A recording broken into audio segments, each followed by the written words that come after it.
1, 2, 3, 4.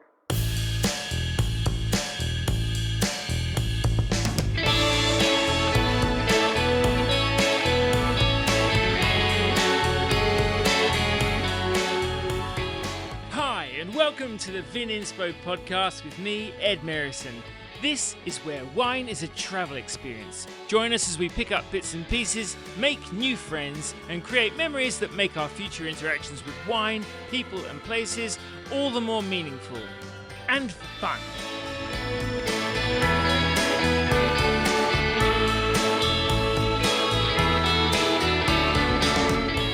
My guest on this week's podcast is Julian Langworthy. Julian is Chief Winemaker and General Manager of Margaret River's Deep Woods Estate, the mothership winery of the Fogarty Wine Group, which owns vineyards and wine brands across 4 Australian states. Somehow, Jules also manages to moonlight with his own Margaret River wine label, Nocturne. He and I talked about growing up in God's own country, Cabernet camaraderie and committing to community in Coonawarra, how marine biology ambitions ended up sleeping with the fishes, the fistfight fiasco on the Wolf Blast night shift, letting lifestyle choices take a backseat to picking a fruitful career path, hauling bored kids around Burgundy, making the most of what you've got while making money-making a priority, what unleashed an unprecedented blizzard of bling on the Aussie wine show scene, and how fun is a fundamental part of a boundary-pushing wine business.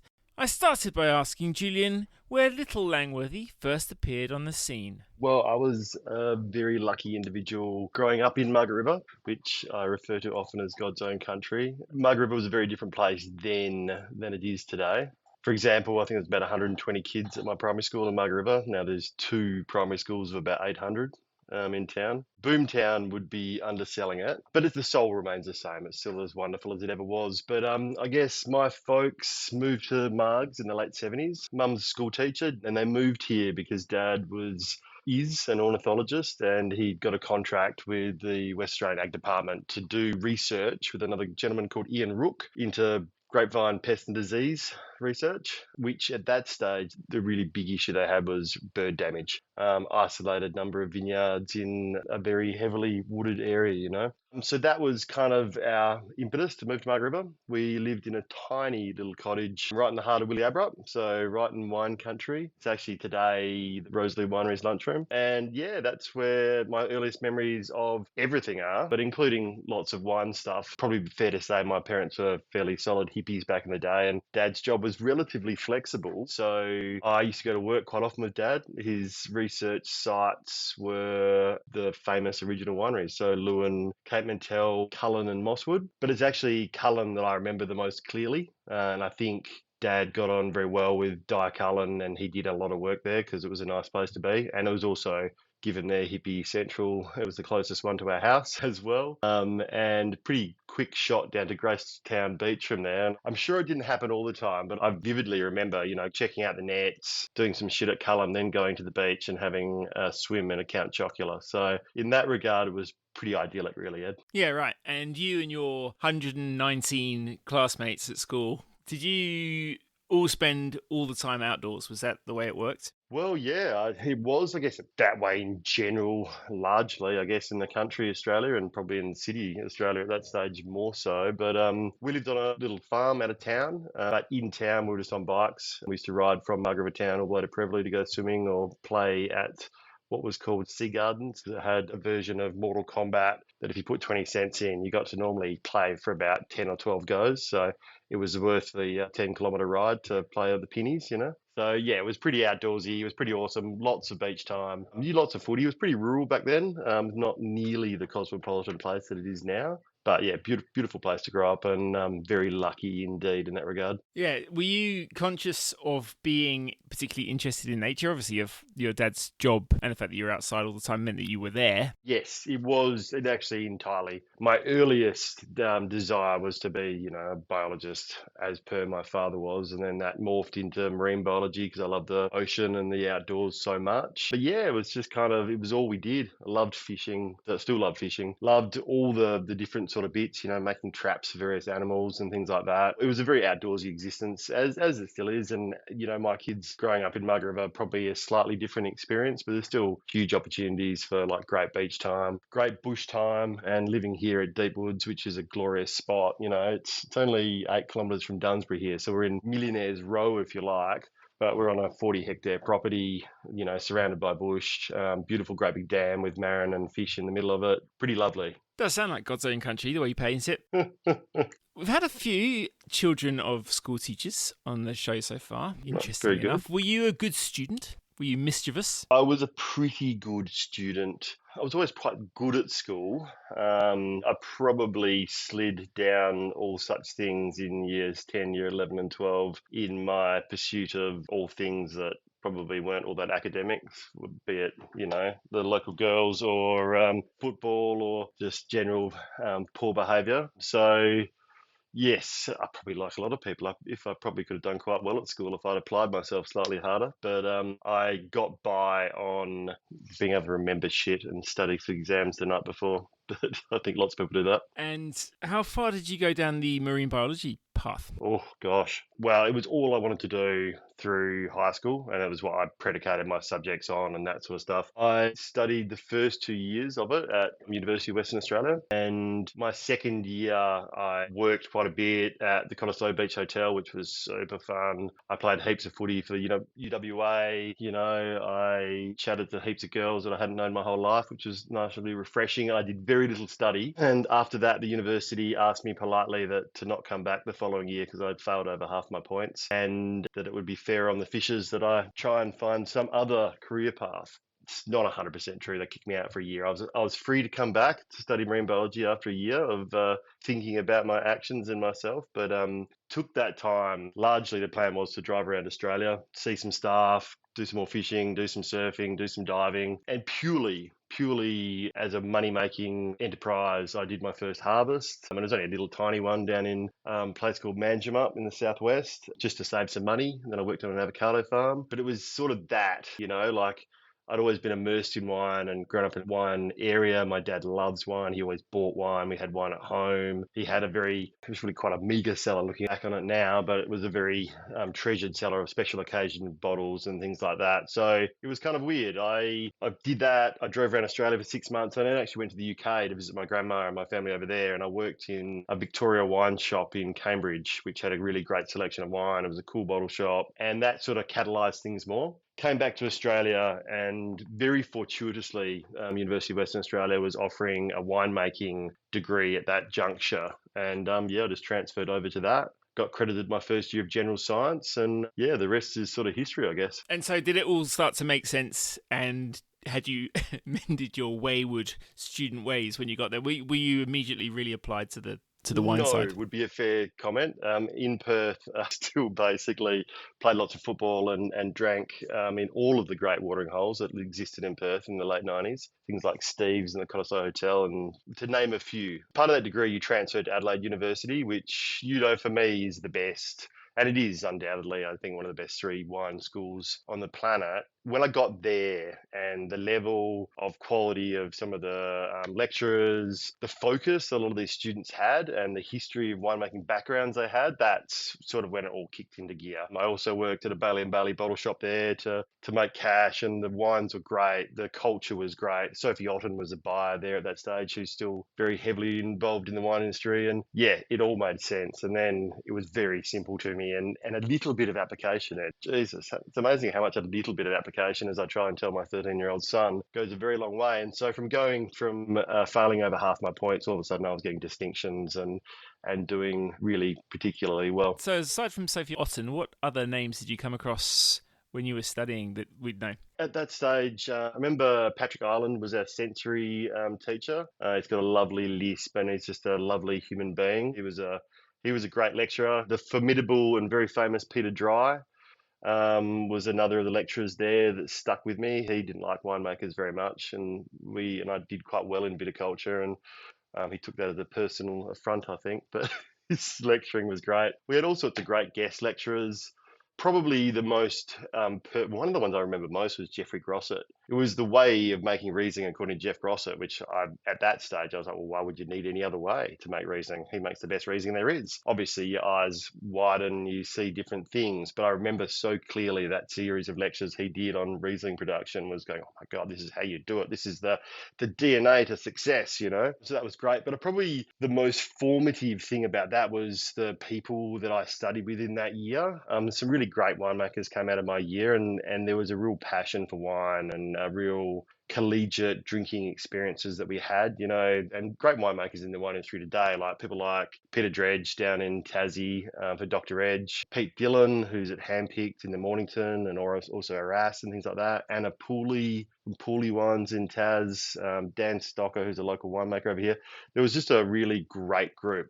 Paul Hotka, the list goes on and on and on. We were very lucky in that year and had some really passionate people. And when you have that sort of cohort together, you sort of, the synergies sort of drive you a fair bit, I think. So that was probably one of the really defining features of that year, or the year that we were at that university. Did it bring out a bit of a competitive streak, or did you all just have the sense that you were hopefully all going to do well? Oh, look, yes, with some of us, for sure. I think everyone was quite surprised that I succeeded in the wine industry, because for a range of reasons, I still was fairly irreverent and fairly behaviourally challenged would be the wrong word.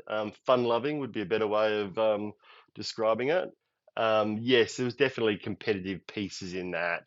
Not so much from a university performance point of view. It was probably more so when we were leaving university and trying to get those first jobs and stuff like that. I remember being, quite jealous of other people's, like, what sounded like great roles and stuff. But yeah, it's interesting. It definitely did spur me along quite a bit, to the point where when I first started trying to find winemaking jobs, they weren't so much about lifestyle choices by any means, which I think is a mistake a lot of people make. It was all about getting the greatest winemaking experiences I could, which in hindsight left me in amazing stead. If I'd come straight back to Margaret River and tooled around the edges, probably not found a senior winemaking role, maybe ever, it probably would have been a pretty different story for me. But working in places like the Barossa, Coonawarra, wherever it happened to be overseas, really did give me a much broader grounding and probably much bigger opportunities than I might have had if I'd stayed in, the more romantic areas like the Adelaide Hills or McLaren Vale or Margaret River or Yarra Valley and places like that. So you're quite specific in where you tried to get to, or just lucky? Lucky, opportunistic, but took opportunities where they presented. Worked in McLaren Vale a little bit and really enjoyed it through university, at Jeff Merrill, at Kangaroo Road. I was working in France in a place called Domaine de la Baume, and an opportunity came up for a night shift winemaking job. I'd never had a proper winemaking job at Wolf Blass, and to my sensibilities, didn't really want to go work for like what was the corporate empire of Beringer Blass Wine Estates, as it was called then, which has obviously become Treasury Wine Estates. But that was an amazing job. It was kind of like, literally, I was the one winemaker on at night at a 32,000 tonne winery, which was amazingly daunting, but kind of, pretty cool. It was actually the place where I first met Pierre-Yves Collan of White Burgundy fame. He was the consultant winemaker there, and he was in at night because that's when the fancy batches of Adelaide Hills Chardonnay came through. So I had great access to him, which was amazing. And it was really good. And it was out of that role because I tried really hard at it and did my best. And I didn't really mind, I got on really well with all the CellarHands. I didn't mind the isolation from the rest of the winemaking team. It was sort of due to that role that I got offered what was a winemaking role, a full-time winemaking role, a proper grown-up person's job. But I was only young, 21, maybe 22 max, at Mildara in Coonawarra, which was Jamison's run. And that's what started a 5-year stint in Coonawarra, which was really cool. Really enjoyed it. Really interesting place to work, and just really lovely people and great wine soul, Yeah. So when you're at Wolf Blass, what kind of wines were you working with there? I was just really trying not to fuck things up on night shift, Ed. I was very junior winemaker. I was in charge of night shift intake, but night shift was when most of the shit came in. I literally one night had 2 truck drivers have a fist fight in my office, and I had to push them out the door and down the stairs because they were wrecking shit. Like, it was pretty fucking loose in parts. I was just trying to deliver the best I could on all of these parcels and follow through whatever senior winemakers from day shift were asking me to do. So all sorts of things. It was just crossing I's, dotting T's, writing detailed notes for the startup in the morning and trying to follow the bits that people saw as important. It was a big machine, so it was a little bit formulaic, but you could just make the differences where you could. And especially, if there is a massive breakdown, what goes in first. I think, previously it was very set and forget, whereas I was trying to get that batch because the best from the back of that fucking line of 14 trucks, 3 trailers and a motorbike round the front and arguing with all these truck drivers, well, I know you're first, but I don't care. This one's more important, So it was that discretionary effort, I think, which was unusual in that role and probably a hallmark of what I've always tried to do and, maximising that quality piece, which is all you can ever do as a winemaker. Yeah, cool. And take me back to Coonawarra then. How did that work unfurl for you? The Wolf Blast contract was a 6-month contract, winemaking contract. I was out of there to go to ski season in New Zealand, had a job at Cadrona all lined up, and then I was back to France for that vintage coming. Year worked out, okay, here, have a proper winemaking job. And I remember chatting to my mum, I'm like, I've got all this shit planned and stuff. She goes, well, you really want to be like, what do you really want to do? I want to be a winemaker. She goes, well, this is a winemaking job with lots of responsibility. No, I think you know the answer. And so anyway, I moved to Coonawarra on a rainy day in May. It was fucking pissing down. I got to the pub to try and get some dinner. It was already shut. I was just like, oh, this is the most depressing piece of shit ever. But I just really gelled with the wines. I always knew deep in my heart that, Cabernet was king, and in Coonawarra, Cabernet definitely is king. And I worked with some really interesting people, and there was some great people around my age that had been coming back to Coonawarra, so there wasn't their own clique already. People like, Drew Reschke had recently moved home, Daniel Redman had come back, Emma Bowen, all sorts of people, and just really gelled, had great friends down there. And because it's so isolated, you had to sort of commit to the community. Like, it's 5 hours to Adelaide, 5.5 hours to Melbourne. It is in the middle of buttfuck nowhereville. So you can't just piss off every weekend and, go hang out with whatever. So you made your own stuff. We drank some great wines, lots of time in Robe. I was about a year and a half at Jamison's Run before South Corp, as it was, and Beringer Blass merged, and that shut down what was Jamison's Run Winery. And I got moved over to the Wynns Winery, which was really the making of Coonawarra for me. Wynns was and is one of the great houses of Australia, and it was an education in amazing Australian wine. When everyone says that you make all the mistakes at some point, had you made many by this stage, or have you managed to mostly keep yourself pretty clean? I'm making mistakes to this day, Ed. I don't know if it's the personal, professional, everything in between. And people always say it's like how you learn from your mistakes that defines you. And I'm thinking the fact I haven't learned from my mistakes very well, it's probably the most defining point. So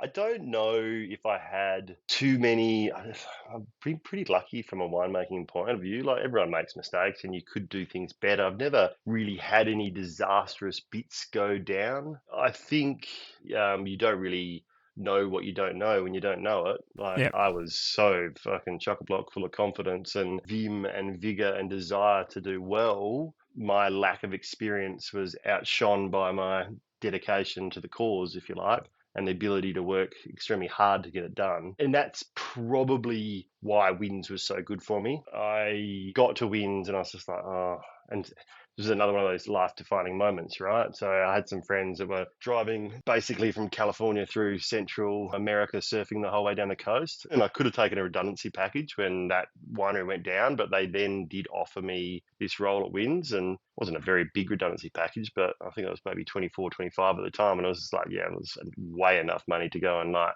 chase señoritas in Mexico and probably blow the rest of the money on who knows what, and go surfing. But I was very uncommitted to going to Wynns, but I went over there, met with Sue Hotto, and then she's definitely probably the most formative winemaker I've worked with. Possibly not from a winemaking point of view as much as a management point of view. And she said, Julian, look, we'd like you to look after these wines, right? And so it was Lindeman St. George, was the Wynns Chardonnay and the Wynns Red Stripe. And the Wynns Stripe at that stage, which was the Cab Shiraz Merlot, was about 2 million litre blend. Like, it wasn't a little bit of wine. And Lindeman St. George was one of the icons of the Australian wine world. And she was like, we don't want to do it how we've always done it. We want to make it better. We want to, like, try things, do stuff. You've got great resources for this. I'm always here for advice, but I want you to it doesn't have to be done the same way. We need to keep evolving, which was amazing. And that was a pretty amazing sort of thing. It's like, here, have these, and you look after that, I think it was about 4,000 hectares of Kenora North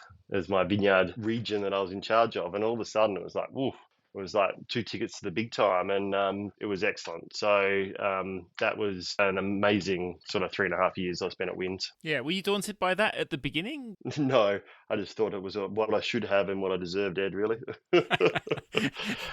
No, look, I was pretty ambitious, and maybe to a certain degree, but there was a lot of resources there. Like, Sue taught me an amazing amount about management, about wine promotion and brand curation. And there's another winemaker there called Greg Tilbrook. Now, Greg Tilbrook had worked in the wine industry since he was about 18 and worked everywhere. And the things he didn't know about getting the most out of winemaking tricks, techniques, things weren't worth knowing. And I learned an amazing amount of things, lots of things I still do today. A lot of it was process-based, like to make processes more efficient and things like that. But a lot of it was quality-based as well. Just the amount I learned off him and the way that he delivered that advice in a completely non-condescending sort of way was amazing. So he was really formative in that bit as well. Lots of things I wouldn't have done that he did, but in terms of some great old school winemaking and wine technique was really, really good. The other thing about Greg was, I guess, in corporate winemaking in that era, it was a little bit us and them, especially those big wineries.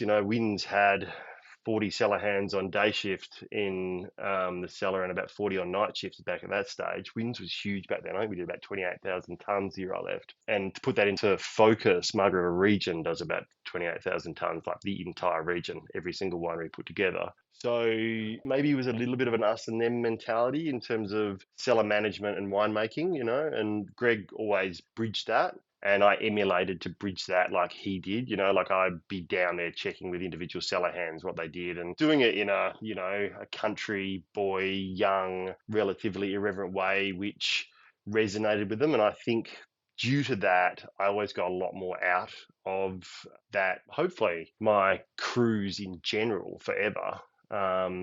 Because of that, and I seem to find out more than I might have, and that also probably helped paper over some of my massive inexperience whilst I was doing such a pretty big important job. So to be specific then about the idea of Sue asking you to improve things or take them forward further, I'd imagine that attention to detail itself makes a bit of a difference. Can you give any other sort of specific examples, I suppose, of how you saw and how you took that opportunity to make things better? Yeah, it's a good question. I admired a lot of the things we did at Jamison's Run more so than what we were doing at Wins at the time. From a few different points of view, they were wines being picked riper. The wines were not shived in rolls, maintained at 12 o'clock, which is a bit technical. But there were things that I brought with me from that experience, and also, I guess, Wolf Blass experiences and French experiences, where whatever it happened to be, and some real minutiae, like that Wins Stripe brand. It was the third of the Wins red wines. There was of the core ones was the Wins Black Label, which Sarah Pigeon looked after, the Wins Shiraz, and then the Stripe. And the Stripe was kind of the one, a gross generalization, but it was kind of stuff it gets all this stuff. I sort of went, well, no, we don't want all this stuff. There's all sorts of places to put this stuff. We want Cabernet that goes with Shiraz, that goes with Merlot, and then maybe a bit of Malbec, So rather than it being the third wine, all of a sudden for me it was the first wine. And what we were trying to do in terms of oak selections, it wasn't just stuff that fell out of other things. We were targeting vineyards for that product, for that to be all that it could be. Now, were they better? I thought, oh, great. Who knows? And the Chardonnay program was cool as well. And Kenora Chardonnay, I would not say is the most highly pedigreed Chardonnay place on earth, but Chardonnay is the greatest fun to make. And that was where I first got to make Chardonnay, and it was a really cool experience in that regard. It sounds a bit like even the job at Wolf Blass sort of going a little bit beyond what was expected at times, because there are opportunities in quite small things, if you're there anyway, to work that little bit harder to find better outcomes. 100%. I think that's like probably every job on earth, maybe. The people that I hire today are those winemakers. It's a very competitive job set, and there's a huge attrition rate in winemaking. It's a tricky job. There's not that many great jobs. It's not necessarily all that highly paid at parts. And also, some roles are pretty remote and there's pretty long hours. And to really get through all that, you need to have like a real overriding passion and a willingness to really dive in and give something of yourself to all of these things. And that's where you transcend from doing a good job to doing like a great job or a superlative job, or a job where you sort of hopefully can find, some little gaps and nuances and the details that really make things pop, or stories that, make wine sing, if you like. Yeah, I was going to ask you, and you've partly answered it already then, what kind of attributes you see in the people that you want to be working alongside? Because now that's a really pertinent question for you, because you're in charge of quite a lot. Yeah, what are those things, if you want to impress Julian Langworthy, that you're the kind of person that can make a difference to the resources that are given to you? Generally, if you're going to come work at Deep Woods, you need to be a good cook, because Friday lunches are really important. No, look, vintage is the crucible where we get everything right. We don't get everything right. We actually never get everything right at vintage, but it's your opportunity to crystallize the entire hard work, the discretionary effort that's involved in making it happen over vintage is huge. And there's an energy at harvest, and there's an energy around that. If people aren't vibing on that, and you get tired by the end, but you've got to come into it with the mindset that every year you're going to make the best wine you ever have. That is the core beauty of winemaking. Like, every year you renew, and every year we have the opportunity to make the world's best wine. And I think if you're not rolling into harvest with that mindset, you've already failed. So like, we just hired a new young assistant winemaker here at Deep Woods. Great guy. His name is Biggie Smalls, the gangster rapper, or Jeremy Little, maybe his name. I think it's Jeremy Little, but he's known as Biggie Smalls mostly here. And, you can just see the passion and the enthusiasm for what happens. It's never too hard to get that extra sample to do that. Oh, no, I've got nothing to do tonight. I'll sit and watch that bitch, like, one, because you can tell he's perfectly happy to and he loves to do it. And two, because he's going that extra mile to, like, to impress, to make a difference, to do those 2%ers, those 5%ers that what changes wines from good wines to great wines. Yeah, and a lot of people would think that the idea of fun when it comes to this, when it comes to work, is frivolous, but I get the impression that the idea that success and high accomplishment is necessarily accompanied by the fact that you enjoy it, that you want to achieve that and you want to actually be pleased with it and have fun with the people around you. I mean, how much is that idea of we've got to enjoy being good at this for you and your team? Yes. Inherently true. You need to enjoy the wines you make and the team that you have. And if you do, you get much better outcomes. Briefly, whilst driving around Australia, I thought about becoming a lawyer. Lots of friends were doing law, and God, so glad I didn't. It would have been disastrously ruinous for all sorts of people. But their motivation, is kind of cash, and they get paid a lot of money to do it. Unfortunately, we don't get paid a lot of money, so the motivation isn't cash. The motivation is making beautiful things in beautiful places in the world with beautiful people that have a really shared passion. The wine industry attracts people, and as I'm sure you know, and all the people you've interviewed on this podcast, I imagine, that are really passionate about wine and what they do. And inherently, I think, from a workforce or a team, that makes for a certain level of fun, because you have this amazing shared interest in succeeding and making great wine. It doesn't always work that way.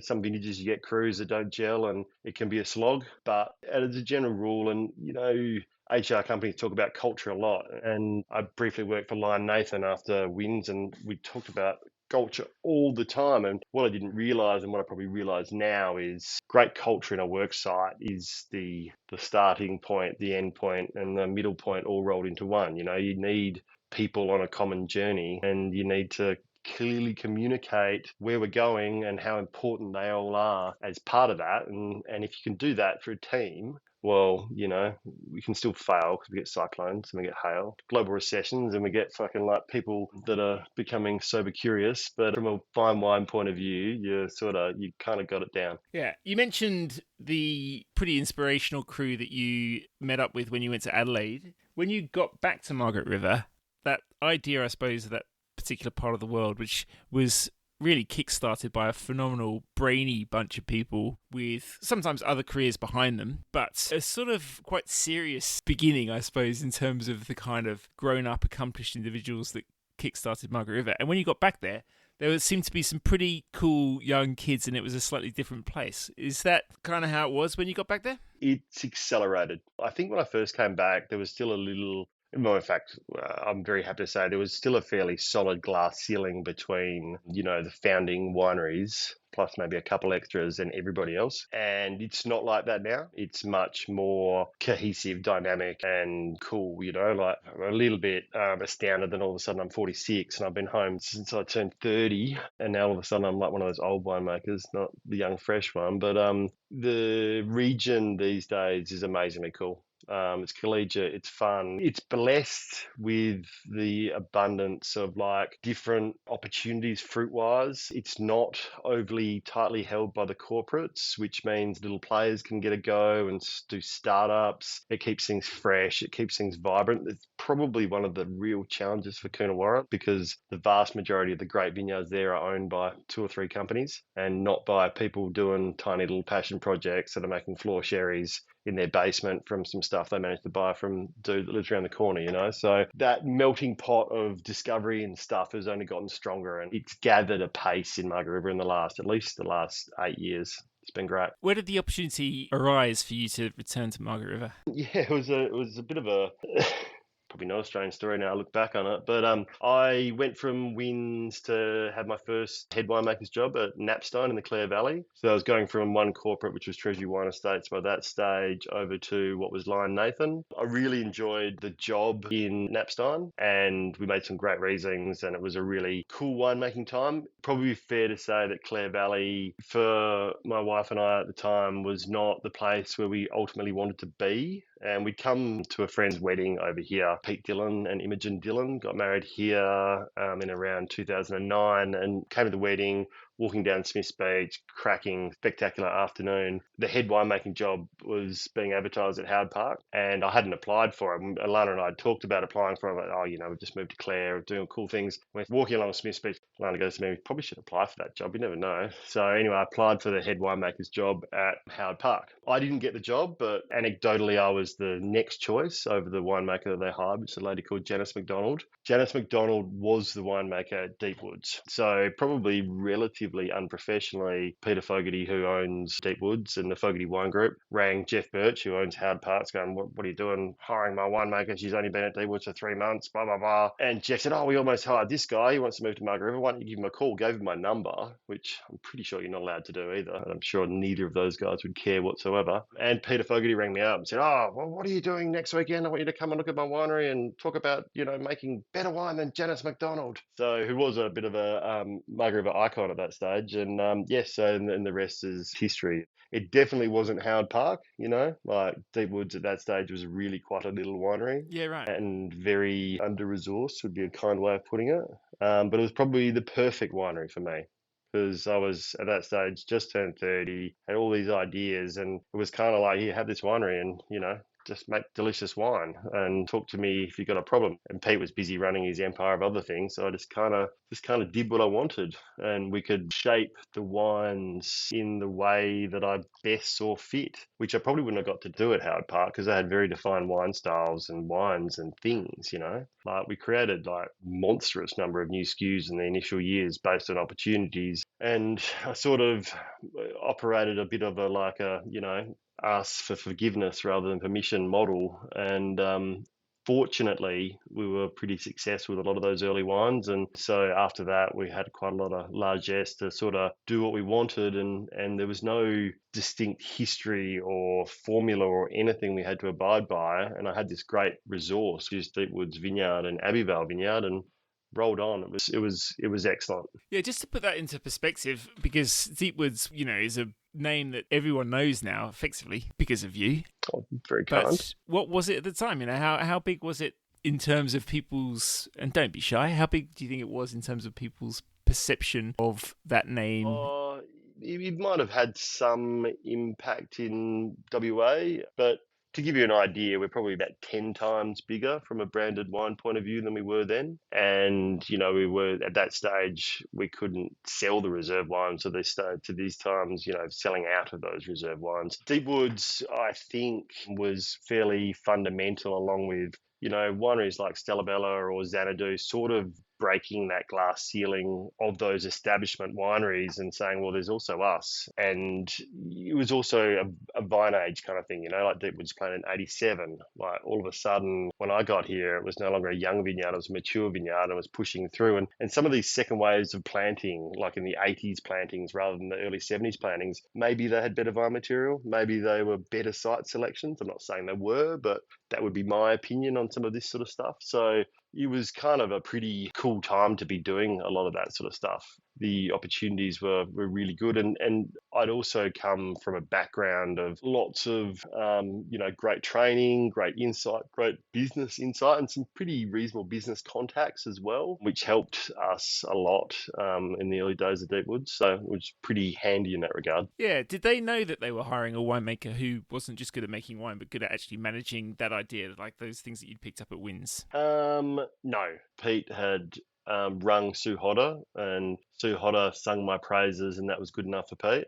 So probably not. The Fogarty Wine Group today is a very professional wine group. In those days, it was only 3 little wineries, Lakes Folly, Millbrook and Deepwoods. We just didn't have the systems we have in place these days, even for things like wine costing and stuff like that. They were well loved and very aspirational, but probably not at that stage the professional sort of business that it is now. I would definitely say, at least as a head winemaker, it's great to be the most aspirational winemaker ever, to make the most aspirational wines ever. But probably one of the things I've enjoyed about Deepwoods, and I think and is really pertinent, if you can't actually make money and you can't actually do with what you have, because everything's not always perfect, you're probably operating under a false set of situation. Like, would I at that juncture have loved to work at a winery that had everything that opened and shut and unlimited amounts of money? Probably, but did I need to? No, absolutely not. And it's not necessarily real, We have many things that open and shut now at Deepwoods, which is lovely, but lots of things that don't anymore, and that's part of the terroir and the sort of stamp of this site and this winery and the idiosyncrasies of the wines that come from it, which is kind of lovely in itself. Yeah, so taking a step back, just tell us, you've mentioned Margaret River is a fantastic place to grow up. In terms of wine growing, what are those things that you regard as being its natural attributes that make it such a great place for wine growing? And also from a regional/sub-regional point of view, what are those things that people should know? Look, I don't know if it's jealousy or not, but the rest of the regions in Australia should be very jealous of Margaret River's climate. It is amazingly stable. The vintages aren't all the same. That's a gross generalisation, but we do have a really stable summer and autumn weather pattern, and stable, known, without spikes in temperature and generally big rain events is a pretty wonderful thing to operate with to start with. So then you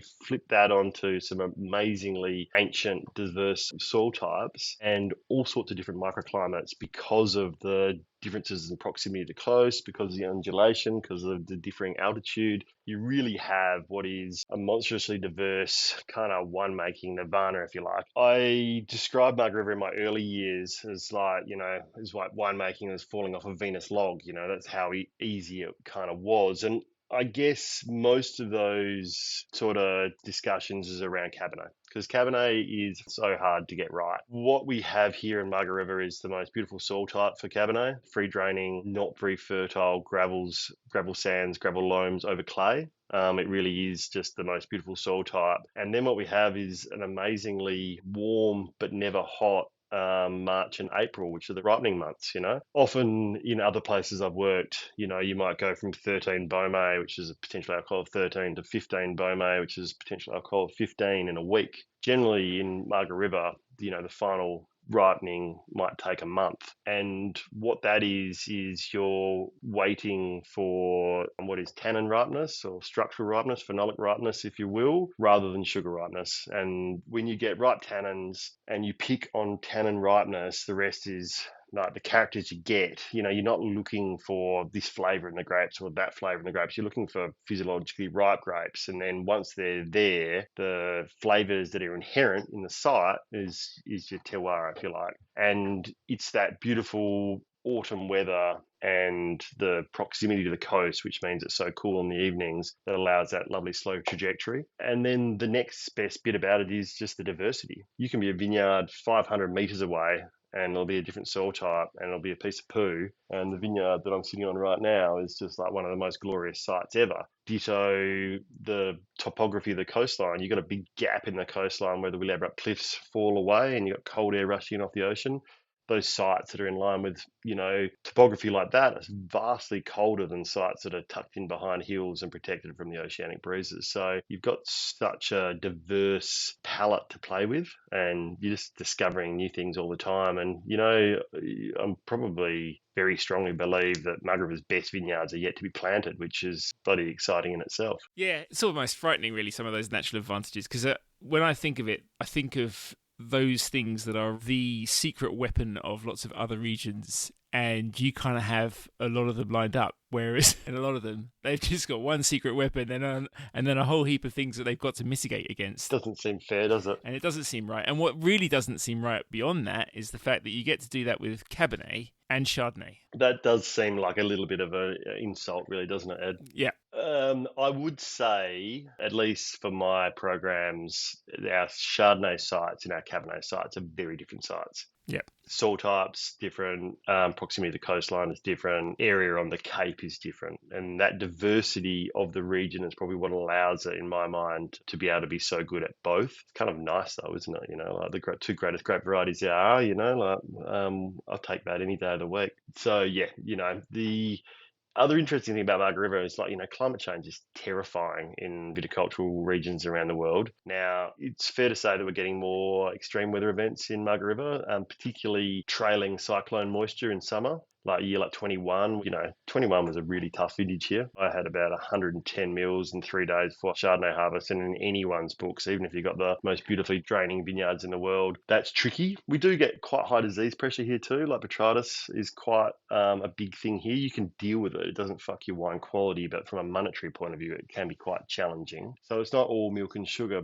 Milk and honey, I should say. Margaret River does not seem to be warming as much as some other regions, or at all, actually, truth be told. It's gone back about half a degree MJT in the last 50 years, which is bizarre because that's bucking a lot of trends. But climate science is massively complex, and we're such a maritime climate, so hopefully it's not because polar ice caps are melting. What we are doing is we have been drying through the winter months, which is concerning in a region that relies on surface water. But from a grape growing point of view, we are truly blessed, and long may it continue. You mentioned the Chardonnay sites typically being different from those Cabernet sites. For you, what is the ideal Chardonnay site in Margaret River, and how do you go about realising that in the ideal Julian Langworthy Chardonnay? There's no one ideal site. We have a range of sites that have their own inherent qualities, but probably to characterise a couple of my most favourite sort of areas. One is in sort of northern Willowbrook, and it's an area that has some quite deep silver duplex sands, very close to the coast, and it's one of those areas that has a big gap in the coastline, so you get a lot of cold air movement off the coast. You get amazingly mineral, delicious, flinty, not overtly fruity wines from them, because Margaret River gets effortless fruit weight, and so I'm looking for vineyard sites that have citrus, complexity, flint and funk and mineral rather than yellow peach, stone fruit kind of characteristics. So that's one of my favourites, and you do get some of that lovely struck match, breeze kind of character in these sites. My other little favourite hotspot is sort of the border of Carradale and Wallcliffe subregions, but it's sort of more inland. It's kind of the area sort of tucked in behind Margaret River Township. More fertile soils, a little bit more diurnal range, hot and cold, but quite cold nights. And you do get a real lovely purity and white stone fruit and brown lime kind of character from these sites. And they're both uniquely wonderful, and there's sort of little pockets of interesting Chardonnay all over the place. But from a deep woods point of view, they're the two sort of little tiny areas that we really focus quite heavily on our super premium program. You also have your own project, Nocturne, which is around 10 years old now 10 years exactly. already. Time I flies. know, it does. How important is it for you, or what does it mean to have your own thing? It's been lovely. It was catalysed by buying what's called the She Oak Vineyard in the Yellingup Hills. That vineyard's about 3 kilometres, the crow flies from where I sit here at Deepwoods. But it is quite a different site to Deepwoods and makes very different wines. Very close to the coast, old granitic soils, south-facing slope. And it was in purchasing that vineyard and getting the blessing from Pete to make this small amount of these single vineyard wines, largely probably because we've been very successful up to that juncture and, maybe didn't want to pay me any more money, which probably knowing Pete, he didn't. But no, it was a very lovely blessing to be able to do that. And it's a lovely personal sort of project. I love making that wine. I love making the single vineyard Chardonnays. I love making the rosé. They're all of my favourite things. They're very warts and all wines, The vintage variation is, goes up and down, and that's some of the beauty of it. Zero ads, just a interesting, unique little cool things. And when I retire from making wine for the Fogarty Wine Group, when that happens in about 35 years, based on my current love for the role, more so than my current broke status, a little bit of column A, a little bit of column B, I'd be very happy just, making those small wines and that really cool journey of discovery that they are. So it's been a great project and one I've really enjoyed and hopefully will continue to. Yeah, and speaking of Deepwoods and beyond, I suppose, the Fogarty Wine Group itself has quite a few more balls in the air for you all the time. A couple of those being Dalwhinnie, Lakes Folly, you mentioned already. How is it working with those other famous sites? Are they things that really allow you to stretch your repertoire even further? Do you still get wowed by the opportunity to work with famous, renowned places and see what you can do with them? Absolutely. We've got a range of great winemakers across Australia working our sites. I guess in my role as Group Chief Winemaker in the Fogarty Wine Group, I add value where possible, but you don't want things, and nor does anybody want them to be all same. I have a role in all of those sites, but it's not a stylistic sort of stampy kind of role. It's a support, promotional kind of advice kind of role, which is a lovely thing to have. The exception is Dalwhinnie. When we took Dalwhinnie over, it's only an 8-hectare site, and I have since its inception looked after the winemaking for Dalwhinnie with some help from others, but that's been amazing. My journey in wine has always been Cabernet, and Dalwhinnie's journey is Shiraz. They're the most beautiful wines, and it's been a lovely journey of discovery, helping to, celebrate and lift those wines back up to where they should be. They may have slipped down a little bit in recent years, but the current releases of Dalwhinnie are wonderful. We've actually just had the 2024 single vineyard Dalwhinnies on the bench, looking at those ready for bottling here at Deepwoods, sent over recently. I feel hugely honoured to be able to make wines from a site like Dalwhinnie with such amazing history and such a great, cool verb, if you like. Just describe very briefly, if you will, the site itself in terms of what its attributes are and what you see. Yeah, it's kind of, for me, it's a little bit, and this is probably a bit rich given the amazing Shiraz sites around Australia, but for me, it's a little bit like Cabernet in Margaret River, like Shiraz there, like the intensity of the fruit flavour and the spice and the berry size and the balance in the vineyard is amazing. Now, I will put the caveat in there that, it's pretty nasty drought conditions quite often in Western Victoria, and it's a dry growing vineyard, so that can be quite challenging. But when things go right there, they just go so right. It's a little 8-hectare amphitheatre vineyard. There's different clonal Shiraz. There's Cabernet and Chardonnay there too, which are really cool. But the little hill blocks of Shiraz, and there's 6 of them dotting around this amphitheatre, are just some of the most compelling, wonderful wines. And they're so tarry and savoury and laden with spice and black fruits, and so far from slurpy derpy Shiraz you couldn't imagine. It's a really special place and one that's great to be involved with and celebrate. I remember when Peter was talking about buying Dalwhinnie, I went up there to do due diligence, and I was of the opinion that we needed an 8-hectare winery and vineyard 3 hours from Melbourne, like a hole in the head. And I've driven through the gate and looked at this vineyard that was just nestled in the mountains in this beautiful amphitheatre bowl and this lovely architecturally designed winery up on the hill. And I was like, fucking hell, there's no way Peter's not going to buy this, because he does love a pretty vineyard. And it's just been a really cool journey, and I've really, really enjoyed it. So Dal's one of the great ones, one of the great unique Australian sites, and I'm lucky to be part of it at the moment. Now, over time, since Peter took that chance on you and managed to wangle your phone number off Jeff Birch, you've probably repaid his faith, I'd say, with quite a few runs on the board. I hope so. In various different ways. And I don't think we should get blasé about the awards, even if it's not what it's about. I mean, let's not take it for granted. When was the first time that you won something in wine and thought, hey, this is pretty cool? It would be fair to say we've had a huge amount of success at Deepwoods over the years, like tons. Like every year, I think we're going to stop winning things because it's gonna happen at some junction. It just keeps on happening, which is lovely. Take that. Still a competitive person, obviously, as I alluded to. It was the 2012 Reserve Cabernet, Deepwoods Reserve Cabernet. It won all kinds of things, and then the 2013 won all kinds of things, and then the 2013 Reserve Chardonnay won the Halliday Challenge, and there was this body of work, and there's a lovely retailer and wine commentator in the West called John Jens, who was just going Deepwoods, Deepwoods, Deepwoods, Deepwoods, but wasn't really breaking through into greater sort of recognition, if you like. And it was probably not until we won the Jimmy Watson with the 2014 Reserve Cabernet that kind of really did sort of, there was enough of a body of work and all this other shit that we'd been successful with and talked about that really did break the glass ceiling for Deepwoods in that regard. And it was a super, super fun, rock starry kind of thing to win, boys' own adventure, we were those kind of winemaking students that bet each other who was going to win the Jimmy Watson first, and it was me, which is great. It's just the way I like it.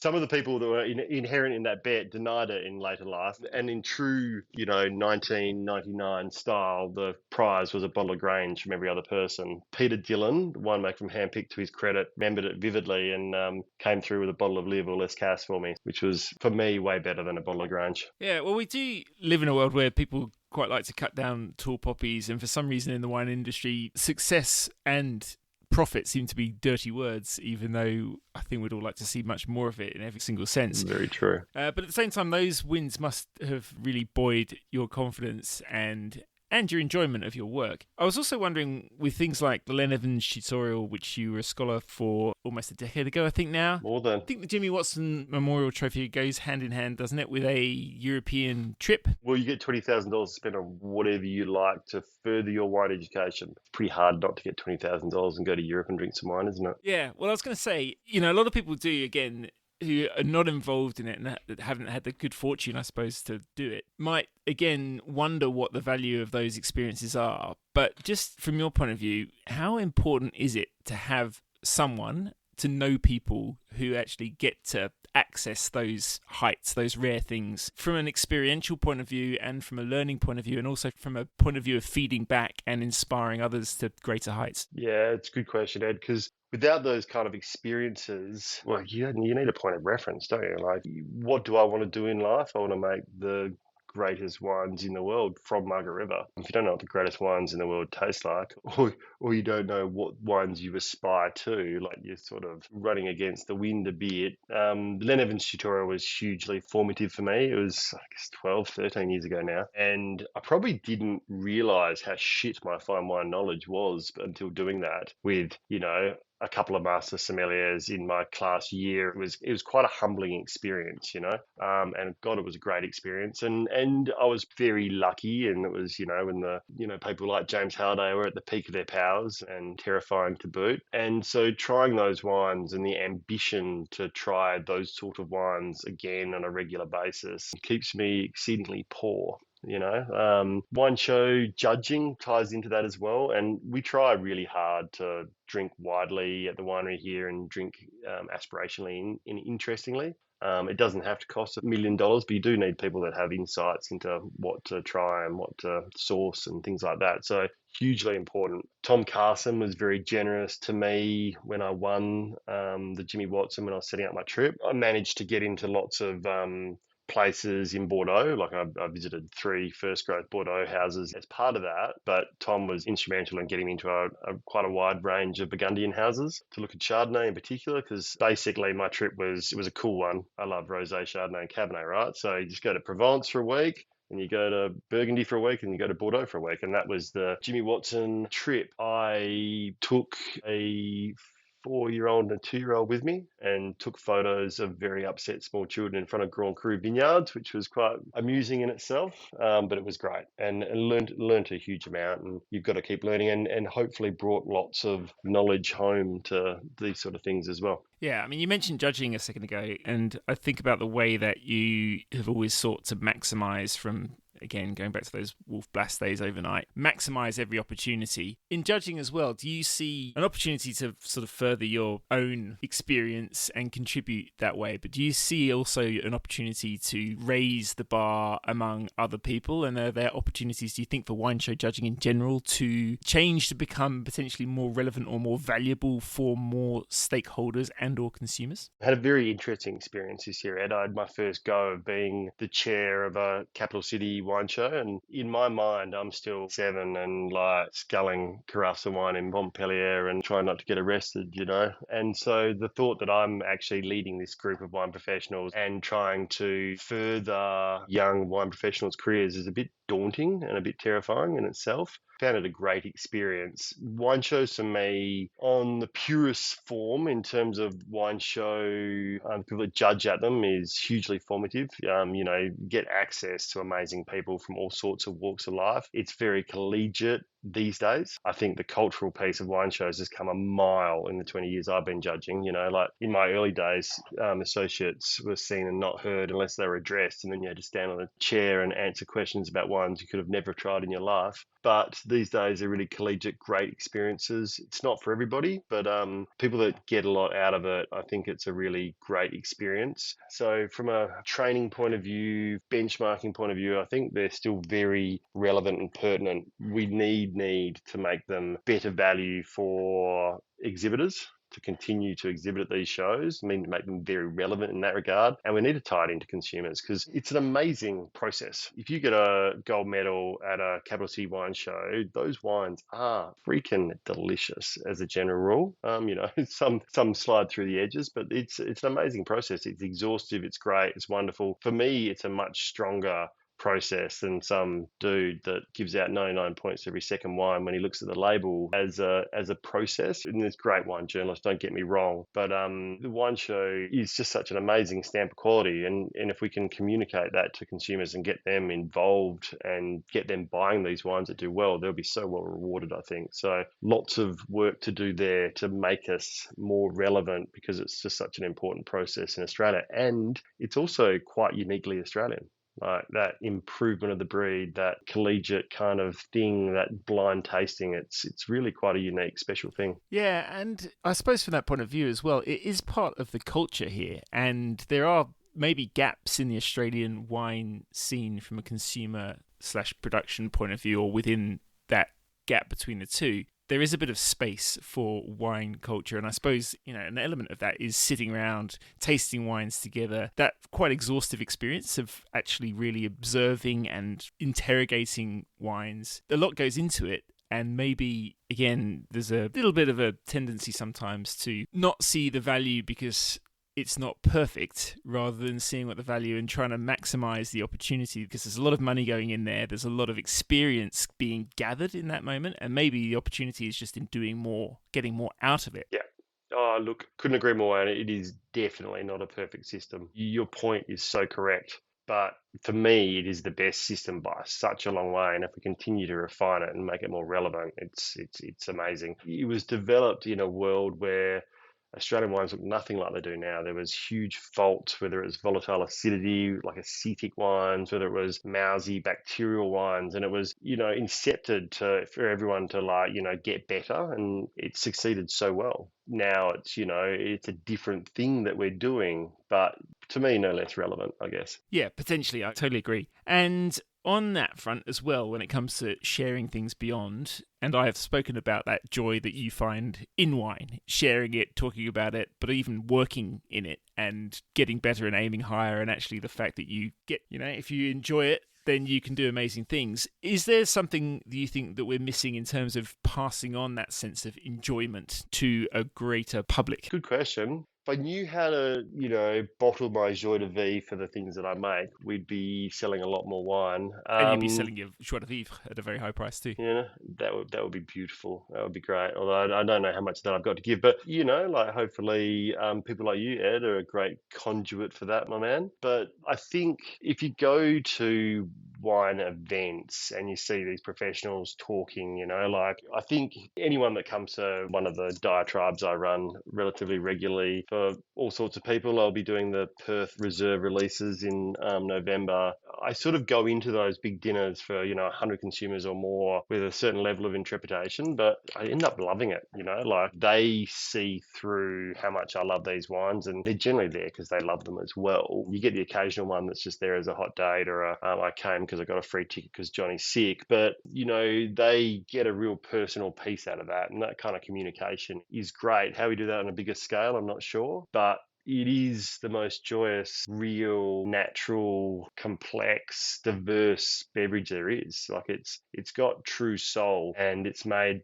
by people that love it. It's made in regions that are perfect for it. It really is just the most wonderful value-added agriculture there is, and we're an agricultural country, and we just got to keep telling these great stories because they're all great stories. I was at the Barossa Wine Show last week, and Prue and Stephen Henschke presented the 21 superset of their wines, and I've heard Stephen Henschke talk before, but just the passion that shone through him and presenting those wines to a load of wine show judges and committee members was just so clear. And anyone that had been there would have been entranced, whether you were me that knows a reasonable amount of wine, or, someone that's, just tried Hill of Grace for the first time in their lives. It was a great experience. So stories, I guess, Ed, just like you're telling here. Yeah, and also enjoyment. I think that's key. I mean, Max Allen just mentioned that rather than talking about what you can do, just enjoy it, have fun, and show people that you're having fun. I think it's a really powerful message sometimes,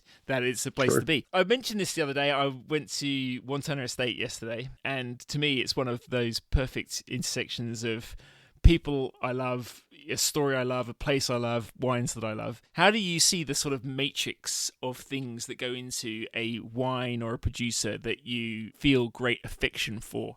We often talk about it being what's in the glass that counts, but there's a lot more to it than that, I think. Oh, monstrously more. I often, unfortunately, all my fucking cliches are rather tired these days, but, I often revert to the castle. It's Marbo, Your Honour. It's the vibe. It's everything. And there's never a truer suggestion than that, Wines always taste better on holiday. Wines never taste as good as when you're sitting in the winery talking to the winemaker about them. It is the beautifulest, most wonderful thing. And the wines obviously have to be compelling, but stories resonate with you. I love stories about great wine. Like Wendouree, right? Wendouree is a great example. Their wines are beautiful, and then they're great value too. But it's almost the mystique, the story, the unattainability that makes them even more delicious. And the fact that if you're one of the few with that lovely black signature to get your 120-year-old vineyard wines, and you can buy whatever you like, and the poor plebs can only, with a green smudge, can get one bottle that you've got left over, it just makes you feel even cooler. So yes, it's Marbo, it's vibe, it's everything. And Waterna's a great example of, great people, great places, great wines all coming together, and for the right reason, which hopefully is enjoyment and farming and doing something for the ages. Indeed. And last question on that rather deep note. Another friend of yours from Margaret River who enjoys catching fish and drinking nice wine, Rob Mann. Robert Mann. Speaks very wisely about the idea of legacy and also learning from other people. He's much wiser than me, Ed. You need to remember that. Whatever about it. You could put your own spin, your own vibe on this. Yeah. But when it comes to sort of legacy, then what kind of thing do you want Nocturne or Julian Langworthy to have contributed to this world in general and this world of wine? I believe very strongly, and we talked about how wonderful Margaret River is, the level of recognition Margaret River gets and our wines get, and Australian wines in general get on the world stage, are infinitesimally smaller than they should be for our fine wine projects. I think in my time in Margaret River, not the time I've been here, not my time, the wines have improved out of sour. If I could enjoy another 15 years like that, making wines in Margaret River, I think the world will have to sit up and take notice. And really, we won't be talked about as, an opportunity when white Burgundy gets too expensive. It should be an opportunity that's as good or better than white Burgundy because it's more consistent and just done better. That would be my legacy. We need to, because we're that good, transcend this sort of Antipodean sort of like backwater wine thing, they're interesting wines. No, they're not just interesting wines. We make in Australia some of the best wines in the world, and they're only getting better. And if I can have a small part to play in some of those wines that define Australia as fine wine on the world stage, I'll be a very happy man. And do it with a sense of humour, which you don't always see in Burgundy. You definitely don't see in Bordeaux. Jesus Christ. No, absolutely. And there needs to be fun, and we're still Australian and still be irreverent. Growing up as a winemaker and a seller of wine and a wine professional, I'm trying to be slightly more reverent than I once was. I talk less about David Hasselhoff these days and more about Seabreeze influences. But, the Hoff still turns up in my chat, because I am still the same person. That's it for this week's podcast. If you enjoyed the conversation, please like, subscribe and share with everyone. I mean it, your support makes a huge difference. You can also subscribe to my Substack, that's edmerison.substack.com. Feel free to leave a comment too, I'd love to know what you'd like to hear more of. But for now, I'd like to say thank you to Lucas James for the music, Neil Williams for the artwork, Elizabeth Fancy for the edit, and to my guest, Julian Langworthy. Till next time, live wine to the fullest. Cheers!